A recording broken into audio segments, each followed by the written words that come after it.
પ્રકરણ 37. હું અમેરિકા જાઉં છું. અમેરિકા. ખરેખર આ લોકો અમેરિકન જ છે? મારી આંતરદ્રષ્ટિ સમક્ષ જ્યારે પશ્ચિમના લોકોની મુખાકૃતિઓની હારમાળા મેં પસાર થતી જોઈ ત્યારે મને વિચાર આવ્યો. રાંચી શાળાના કોઠારમાં ધૂળ ખાતી પડી રહેલી પેટીઓની પાછળ બેસી હું ધ્યાનમાં નિમગ્ન થઈ ગયો હતો. કિશોરોની સાથે ગાળેલા એક કાર્યરત વર્ષો દરમિયાન ત્યાં ખાનગી કહી શકાય એવી કોઈ જગ્યા ભાગ્યે જ મળતી. ધ્યાન દરમિયાન આ દ્રશ્ય ચાલુ રહ્યું. મારી આંતરચેતનાની રંગભૂમિ ઉપર લોકોના અસંખ્ય ટોળાં અભિનેતાઓની માફક મારી સામે એકી ટશે જોતાં જોતાં ચાલ્યા જતા હતા. કોઠારનું બારણું ઉઘડ્યું. હંમેશની માફક એક છોકરાએ મારી એકાંતની જગ્યા શોધી કાઢી હતી. વિમલ, અહીંયા આવ. મેં તેને હર્ષભેર બોલાવ્યો. મારે તને કંઈક સમાચાર આપવાના છે. ઈશ્વર મને અમેરિકા બોલાવે છે. અમેરિકા? મારા શબ્દોનો તેણે એવા અવાજમાં પડઘો પાડ્યો કે જાણે મેં ચંદ્ર તરફ કહ્યું હોય. હા, કોલંબસની માફક હું અમેરિકાની શોધ કરવા જાઉં છું. એણે માન્યું હતું કે એણે ભારતની શોધ કરી છે. ખરેખર આ બંને દેશો વચ્ચે કાંઈક કર્મનો સંબંધ છે. વિમલ ત્યાંથી ભાગી ગયો. આ બે પગા વર્તમાનપત્રે આખી શાળાને ખબર કરી દીધી. મૂંઝાયેલા શિક્ષક મંડળને મેં બોલાવ્યું અને તેમને શાળાની સોંપણી કરી. મેં કહ્યું, હું જાણું છું કે લાહિરી મહાશયના શિક્ષણમાં યોગના આદર્શો હંમેશા તમે તમારી નજર સમક્ષ રાખશો જ. હું અવારનવાર તમને પત્ર લખતો રહીશ. ઈશ્વર ઈચ્છા હશે તો કોઈ દિવસ હું પાછો આવીશ. રાંચીની સૂર્યતપ્ત ભૂમિ ઉપર અને નાના નાના ભૂલકાઓ ઉપર છેલ્લી નજર નાખતાં મારી આંખમાં ઝળઝળિયાં આવી ગયા. મને ખાતરી થઈ કે મારા જીવનનો એક ચોક્કસ અધ્યાય પૂરો થયો છે. હવે પછી મારે સુદૂર પ્રદેશમાં રહેવા જવાનું છે. મારા પેલા અંતરદર્શન પછી થોડા જ કલાકમાં કોલકાતા જવા હું ટ્રેનમાં બેઠો. બીજે જ દિવસે મને અમેરિકામાં આયોજિત ધાર્મિક ઉદારમતવાદીઓની આંતરરાષ્ટ્રીય પરિષદ ઇન્ટરનેશનલ કોંગ્રેસ ઓફ રિલિજિયસ લિબરલ્સમાં ભારતના પ્રતિનિધિ તરીકે ઉપસ્થિત રહેવાનું આમંત્રણ મળ્યું. આ પરિષદ એ વર્ષે બોસ્ટનમાં અમેરિકન યુનિટેરિયન એસોસિએશન ખાતે થવાની હતી. હું ગૂંચવાયો અને શ્રીરામપુરમાં ગુરુજીને મળવા દોડ્યો. ગુરુજી, અમેરિકામાં એક ધાર્મિક પરિષદ મળવાની છે, તેમાં પ્રવચન કરવાનું મને આમંત્રણ મળ્યું છે. શું હું જાઉં? ગુરુજીએ સહજ રીતે જવાબ આપ્યો, હવે તારે માટે બધા દરવાજા ખુલ્લા છે. અત્યારે જ અથવા કદી નહીં. પણ ગુરુજી, દિલગીરીથી મેં કહ્યું, જાહેરમાં કેમ બોલવું તે હું શું જાણું? મેં ભાગ્યે જ કોઈ વખતે ભાષણ કર્યું હશે અને અંગ્રેજીમાં તો કદી નહીં. અંગ્રેજી કે અંગ્રેજી વિના પશ્ચિમના લોકો તારા યોગની વાત જરૂર સાંભળશે. મને હસવું આવ્યું. ઠીક, પણ વાલા ગુરુજી, મને નથી લાગતું કે અમેરિકનો બંગાળી શીખવા તૈયાર થશે. મહેરબાની કરીને અંગ્રેજી ભાષાની આંટી ઘૂંટીઓ પાર કરી જવાનું સામર્થ્ય મને મળે એવા આશીર્વાદ આપો. પિતાજી સમક્ષ મેં મારી યોજના રજૂ કરી ત્યારે તેઓ એકદમ સ્તબ્ધ થઈ ગયા. ત્યારે તેમના મનથી અમેરિકા બહુ દૂર દૂરનો પ્રદેશ હતો. તેમને ડર હતો કે તેઓ કદાચ મને ફરી ક્યારેય જોઈ નહીં શકે. તેમણે સખ્તાઈથી પૂછ્યું, તું કેવી રીતે જઈ શકશે? તને પૈસા કોણ આપશે? કેમ કે મારા શિક્ષણનો અને ત્યાર પછી અત્યાર સુધીના મારા જીવનનો તમામ ભાર તેમણે પ્રેમપૂર્વક વહન કર્યો હતો. તેથી તેમને નિઃશંક ખાતરી હતી કે તેમના આ પ્રશ્નથી મારી આખી યોજના ખોરંભે પડશે. ઈશ્વર મને જરૂર નાણાં આપશે. આ જવાબ આપતી વખતે અનંતદાને મેં જે જવાબ આગ્રામાં આપેલો તેની મને યાદ આવી ગઈ. ખાસ ચતુરાઈ સિવાય સહજ રીતે હું બોલી ઉઠ્યો, પિતાજી, મને મદદ કરવાની પ્રેરણા ઈશ્વર કદાચ તમારા મનમાં પણ મૂકે. નહીં, કદી નહીં. દયાર્દ્રતાથી તેમણે મારી સામે જોયું.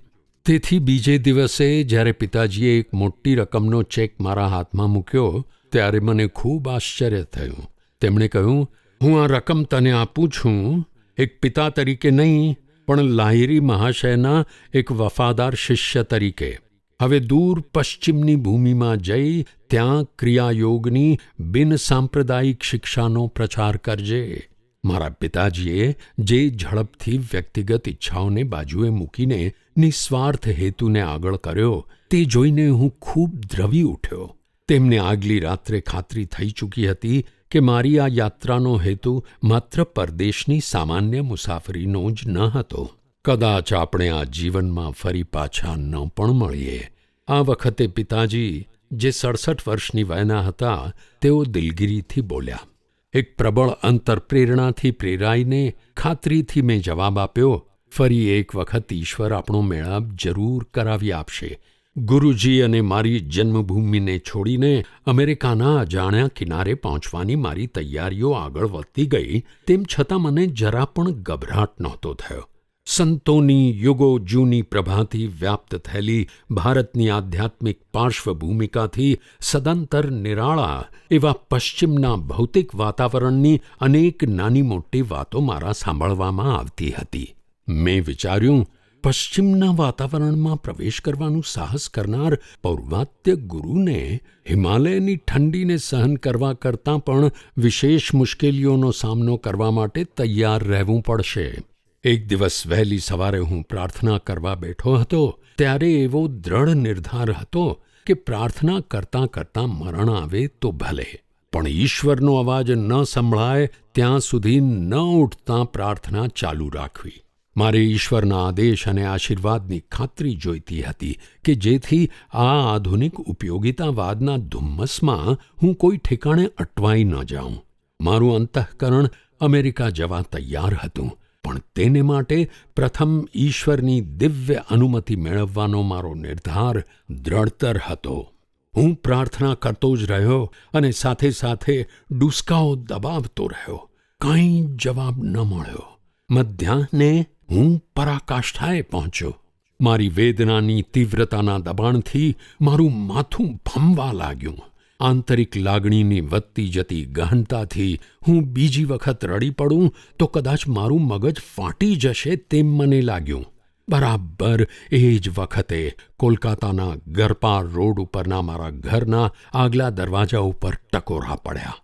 બારણું ઉઘાડતાં ત્યાગીના અલ્પ વસ્ત્રો પહેરેલ એક યુવાન દેખાયો. તેણે ઘરમાં પ્રવેશ કર્યો. તેઓ બાબાજી જ હોવા જોઈએ. ચકિત થઈને મેં વિચાર્યું કે મારી સામેના આ માણસની મુખાકૃતિ યુવાન લાહિરી મહાશય જેવી છે. મારા મનમાં ચાલતા વિચારનો એમણે જવાબ આપ્યો. હા, હું બાબાજી છું. તેઓ મધુર હિન્દીમાં બોલ્યા. આપણા દિવ્ય પિતાએ તારી પ્રાર્થના સાંભળી છે. તેમણે મને તને કહેવાની આજ્ઞા આપી છે. તારા ગુરુના આદેશને અનુસરીને તું અમેરિકા જજે, નિર્ભય થજે. તારું હંમેશા રક્ષણ થશે. થોડા સ્પંદનશીલ મૌન પછી બાબાજી ફરીથી બોલ્યા. પશ્ચિમમાં ક્રિયાયોગના સંદેશનો પ્રચાર કરવા માટે મેં તને જ પસંદ કર્યો છે. ઘણા વખત પહેલાં એક કુંભ મેળામાં તારા ગુરુ યુક્તેશ્વરને હું મળ્યો હતો. તે વખતે મેં તેમને કહેલું કે હું તને તેમને ત્યાં તાલીમ લેવા માટે મોકલવાનો છું. મારી વાચા બંધ થઈ ગઈ હતી.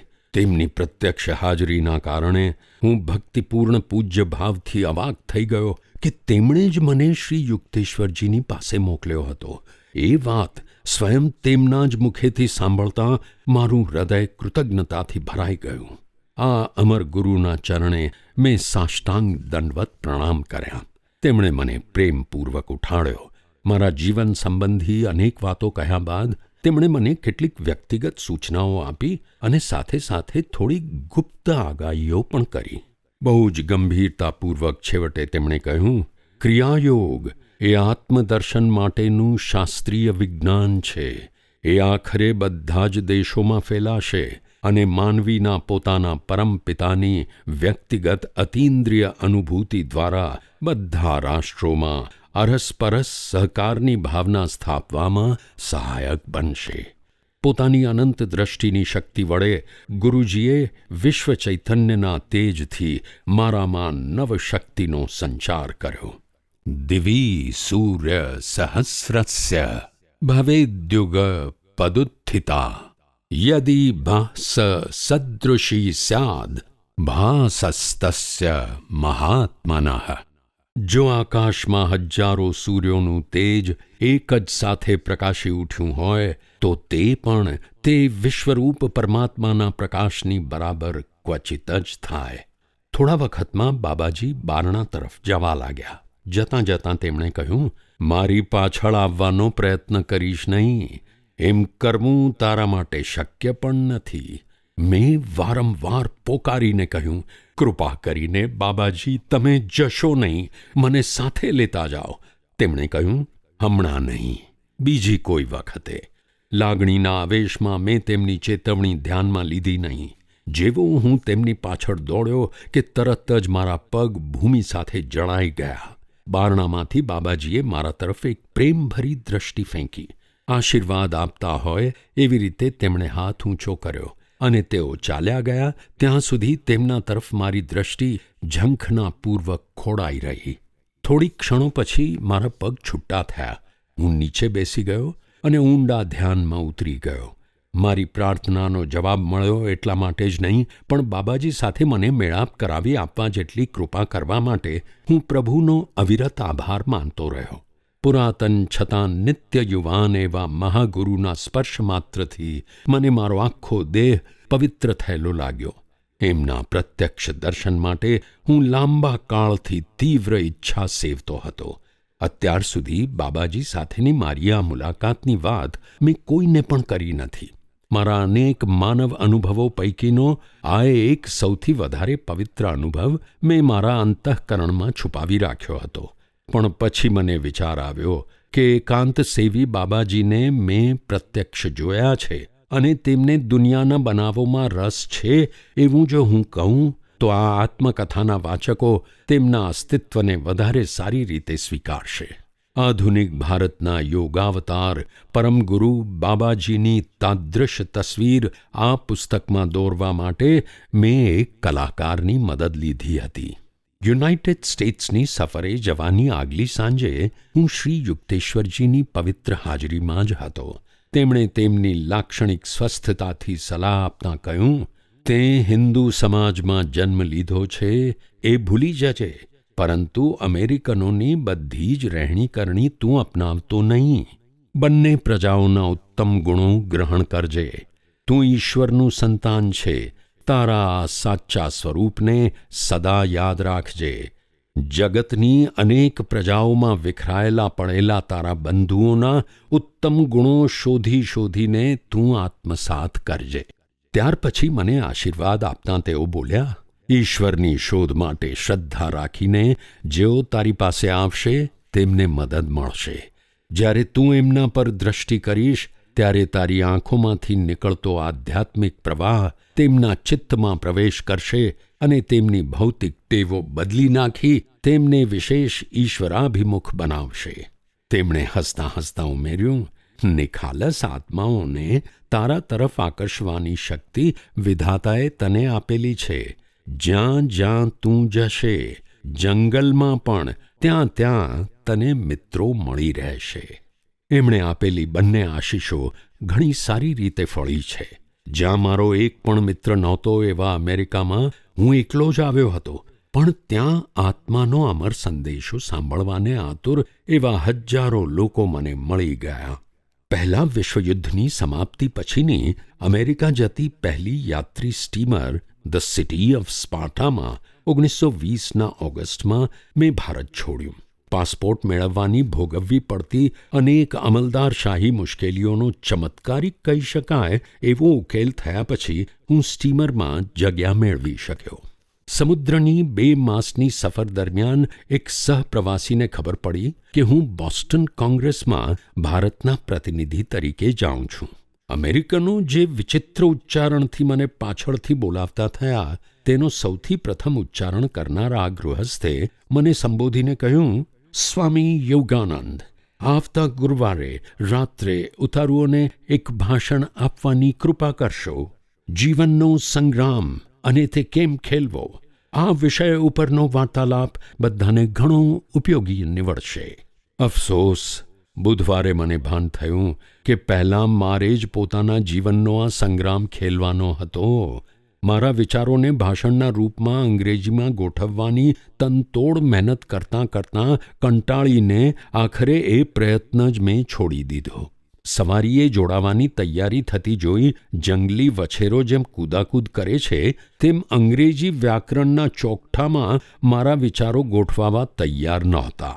ગુરુજીના ભૂતકાળના વચનો પર સંપૂર્ણ શ્રદ્ધા મૂકીને ગુરુવારે સ્ટીમર સલૂનમાં શ્રોતા સમુદાય સમક્ષ હું ઊભો થયો. મારા મોઢામાંથી એક પણ શબ્દ ન નીકળ્યો. સભા સમક્ષ હું મૂંગો ઊભો રહ્યો. મારી સહનશક્તિના યુદ્ધની 10 મિનિટ પછી શ્રોતાઓને મારી પરિસ્થિતિનો ખ્યાલ આવી ગયો અને તેઓ હસવા લાગ્યા. મારે માટે આ પ્રસંગ હસવાનો ન હતો. ક્ષુબ્ધ થઈને મેં ગુરુજીને મૂક પ્રાર્થના કરી. તું બોલી શકીશ, બોલ. તરત જ મારા અંતરચૈતન્યમાં તેમનો અવાજ સંભળાયો. તરત જ મારા વિચારોનો પ્રવાહ અંગ્રેજી ભાષામાં સડસડાટ વહેવા લાગ્યો. 45 મિનિટ પછી પણ શ્રોતાગણ તન્મય હતા. આ વાર્તાલાપને પરિણામે પછી મને અમેરિકાની ઘણી સંસ્થાઓ તરફથી ભાષણો માટે આમંત્રણ મળ્યા હતા. આ ભાષણમાં જે કાંઈ હું બોલ્યો તેનો એક શબ્દ પણ હું પાછળથી યાદ કરી શક્યો નથી. ચોક્કસ તપાસને અંતે સંખ્યાબંધ ઉતારુ મિત્રો તરફથી જાણવા મળ્યું કે તમે જુસ્સાદાર અને શુદ્ધ અંગ્રેજીમાં પ્રેરક ભાષણ આપ્યું હતું. આ ખુશખબર સાંભળીને તેમની પ્રસંગાનુકૂળ મદદ માટે મેં મારા ગુરુજીનો નમ્રતાપૂર્વક આભાર માન્યો અને ફરીથી મને ખાતરી થઈ કે દેશ અને કાળના તમામ અવરોધો ઓળંગી જઈને મારા ગુરુ હંમેશા મારી સાથે જ હતા. બાકીની સમુદ્ર સફર દરમિયાન કોઈક વખતે મને બોસ્ટન કોંગ્રેસમાં અંગ્રેજી ભાષણ આપવાની કસોટી અંગે ભયનો ભાવ જાગૃત થઈ આવતો. પ્રભુ, મેં ઊંડા ધ્યાનથી પ્રાર્થના કરી, તું જ મારું એકમાત્ર પ્રેરક બળ થવાની કૃપા કર. ધ સિટી ઓફ સ્પાર્ટા સપ્ટેમ્બરના અંતમાં બોસ્ટન બંદરે લાંગરી. તારીખ 6 ઓક્ટોબર 1920ના રોજ બોસ્ટન કોંગ્રેસને સંબોધતા મેં અમેરિકામાંનું મારું પહેલું ભાષણ કર્યું. એનો સારો સત્કાર થયો. મેં નિરાંતનો શ્વાસ લીધો. કોંગ્રેસની કાર્યવાહીના જાહેર થયેલા અહેવાલમાં અમેરિકન યુનિટેરિયન એસોસિએશનના ઉદારચિત્ત મંત્રીએ નીચે પ્રમાણે વૃત્તાંત આપ્યો. રાંચી બ્રહ્મચર્યાશ્રમના પ્રતિનિધિ સ્વામી યોગાનંદ પોતાની સંસ્થા તરફથી આપણી કોંગ્રેસ માટે અભિનંદન લાવ્યા છે. અસ્ખલિત અંગ્રેજીમાં અને જુસ્સાદાર વક્તવ્યથી ધર્મનું વિજ્ઞાન એ તાત્વિક વિષય ઉપર એમણે ઘણું બોધપ્રદ પ્રવચન આપ્યું, જેના વિશેષ પ્રચાર માટે એને જુદી પત્રિકા રૂપે પણ છપાવવામાં આવ્યું છે. એમણે પ્રતિપાદન કર્યું છે કે ધર્મ એ વિશ્વવ્યાપી છે અને એક જ છે. આપણે કેટલાક રિવાજો અને પ્રણાલિકાઓને કદાચ વિશ્વવ્યાપી ન બનાવી શકીએ, પણ ધર્મના સામાન્ય તત્વોને તો જરૂર વિશ્વવ્યાપી બનાવી શકીએ અને બધાને એક સરખી રીતે તેમને અનુસરવાનું અને તેનું પાલન કરવાનું કહી શકીએ. પિતાજીની ઉદાર નાણાકીય મદદને લીધે કોંગ્રેસ પૂરી થઈ ગયા પછી પણ મારે માટે અમેરિકામાં રહેવાનું શક્ય બન્યું. બોસ્ટનમાં હું સામાન્ય સુખદ સ્થિતિમાં 3 વર્ષ રહ્યો. મેં જાહેર ભાષણો આપ્યા, વર્ગો ચલાવ્યા અને આત્માના ગીત સોંગ્સ ઓફ ધ સોલ નામનું કવિતાનું એક પુસ્તક પણ લખ્યું, જેની પ્રસ્તાવના સિટી ઓફ ન્યૂયોર્કની કોલેજના પ્રમુખ ડૉક્ટર ફ્રેડરિક બી રોબિન્સને લખી છે. સને 1924ના ઉનાળામાં મેં ખંડવ્યાપી મુસાફરી શરૂ કરી અને તે દરમિયાન બધા મુખ્ય શહેરમાં હજારોની મેદની સમક્ષ ભાષણો આપ્યા હતા. અલાસ્કાના સુંદર પ્રદેશમાં થોડોક સમય ગાળવાના હેતુથી સિએટલ બંદરેથી હું બોટમાં બેઠો. ઉદારચિત્ત શિષ્યોની મદદથી સને 1925ના અંતમાં કેલિફોર્નિયામાં લોસ એન્જલિસના માઉન્ટ વોશિંગ્ટન એસ્ટેટ્સ ઉપર અમેરિકાના મુખ્ય આશ્રમની મેં સ્થાપના કરી. વર્ષો પહેલાં કાશ્મીરમાં મારા આંતરદર્શનમાં જોયેલા મકાનોમાંનું એક આ મકાન છે. દૂર અમેરિકાની મારી પ્રવૃત્તિઓના ચિત્રો શ્રી યુક્તેશ્વરજીને મેં મોકલી આપ્યા હતા. એમણે પોસ્ટકાર્ડ મારફતે બંગાળીમાં મને જે જવાબ આપ્યો તેનો અનુવાદ હું નીચે આપું છું. 11મી ઓગસ્ટ 1926. મારા હૃદયના દુલારા, હે યોગાનંદ, તારી શાળા અને વિદ્યાર્થીઓના ફોટા જોઈને મારા જીવનમાં કેટલો આનંદ ઉભરાયો છે તે શબ્દોથી વર્ણવી શકતો નથી. જુદા જુદા શહેરોના તારા યોગના શિષ્યોને જોઈને હું આનંદમાં તરબોળ થઈ જાઉં છું. નિશ્ચિત વિધાનોનું તાલબદ્ધ ઉચ્ચારણ, આરોગ્યપ્રદ સ્પંદનો અને આરોગ્યદાયક દિવ્ય પ્રાર્થનાઓની તારી જુદી જુદી પદ્ધતિઓ જોઈને તારો અંતઃકરણપૂર્વક આભાર માન્યા સિવાય રહી શકતો નથી. માઉન્ટ વોશિંગ્ટન એસ્ટેટ્સની નીચે પથરાયેલું સુંદર દૃશ્ય, ઉપર ચડવાનો વાંકો ચૂંકો રસ્તો અને મુખ્ય દરવાજો, એ બધું ચિત્રમાં જોઈને એને પ્રત્યક્ષ દૃષ્ટિથી નિહાળવાનું મન થઈ આવે છે. અહીં બધું સારી રીતે ચાલે છે. તું પણ હંમેશ આનંદમાં રહે એવી ઈશ્વર કૃપા હજો. શ્રી યુક્તેશ્વર ગિરી. વર્ષો વહી ગયા. મારી નવી ભૂમિના પ્રત્યેક પ્રદેશમાં હું પ્રવચનો કરતાં કરતાં ફરી વળ્યો અને સેંકડો ક્લબો, કોલેજો, દેવળો અને દરેક પંથના સમૂહો સમક્ષ ભાષણો આપ્યા. ઈસવીસન 1920-30ના દાયકા દરમિયાન મારા યોગના વર્ગોમાં લાખો અમેરિકનો જોડાયા હતા. તેમને બધાને મેં અનંતનું ગુંજન, વિસ્પર્સ ફ્રોમ ઇટર્નિટી નામનું પ્રાર્થનાઓ અને આત્માના વિચારોનું એક નવું પુસ્તક અર્પણ કર્યું, જેની પ્રસ્તાવના પ્રખ્યાત મેડમ અમેલિટા ગાલિકુર્ચીએ લખી હતી. કેટલીક વખતે જ્યારે સેલ્ફ રિયલાઇઝેશન ફેલોશિપના મુખ્ય મથક માઉન્ટ વોશિંગ્ટન કેન્દ્રના નિભાવ માટે મહિનાની 1લી તારીખે બિલો ચૂકવવા માટે આવતા હોય છે, ત્યારે ભારતમાં પ્રવર્તતી સહજ શાંતિની તીવ્ર ઈચ્છા થઈ આવતી. પણ પૂર્વ અને પશ્ચિમ વચ્ચેની સમજણ દરરોજ વિસ્તરતી જોઈને મારો આત્મા આનંદિત રહેતો. જ્યોર્જ વોશિંગ્ટન, તેના દેશના પિતા, જેને ઘણી વખત એમ લાગતું હતું કે તેમનું જીવન દિવ્ય માર્ગદર્શનથી અંકિત થયું છે, તેમણે પોતાના વિદાય ભાષણમાં અમેરિકાને આધ્યાત્મિક પ્રેરણા આપતા નીચેના શબ્દો ઉચ્ચાર્યા હતા: સ્વતંત્ર, સંસ્કારી અને નજીકના ભવિષ્યમાં મહાન થવાને સર્જાયેલી આ દેશની પ્રજાને અનુરૂપ જ છે કે એણે સમસ્ત માનવ જાતિને માટે એક એવા લોકોનો અભૂતપૂર્વ દાખલો આપવો જોઈએ કે જે ઉન્નત ન્યાય અને પરોપકાર વૃત્તિથી પ્રેરાયેલા હોય. કોઈને શંકા જશે કે આવી કોઈ યોજનાનું દ્રઢ અનુસરણ તાત્કાલિક ફાયદાઓ જતા કરવાથી થતા નુકસાનનું અનેક ગણું વળતર આપી રહેશે? શું ઈશ્વર એક રાષ્ટ્રના ઉત્તમ ગુણોની સાથે તેનું શાશ્વત સુખ સાંકળે નહીં તેવું બની શકે? વોલ્ટ વિટમેને લખેલું અમેરિકાનું કીર્તિગાન "Thou mother with thy equal brood"માંથી: આવનાર તારા ભવિષ્યમાં તારા વધુ વિશાળ, વધુ સમજદાર સ્ત્રી પુરુષના વંશ પરિવારમાં તું તારી શક્તિમાં, શારીરિક, નૈતિક, આધ્યાત્મિક, દક્ષિણ, ઉત્તર, પશ્ચિમ, પૂર્વમાં, તારી નૈતિક સંપત્તિ અને સંસ્કૃતિમાં, જેના વગર તારી ગૌરવપૂર્ણ ભૌતિક સંસ્કૃતિ નિરર્થક જ રહેશે. તારી કલ્પવૃક્ષ સમ સર્વસમાવિષ્ટ ભક્તિ નથી એકમાત્ર બાઇબલમાં કે એક જ તારણહારમાં. તારા તારણહાર અસંખ્ય અવ્યક્ત તારામાં, સક્ષમ દિવ્યતામાં પણ. આ સર્વ તુજમાં નિશ્ચિત આવશે. મારી આજે ભવિષ્યવાણી.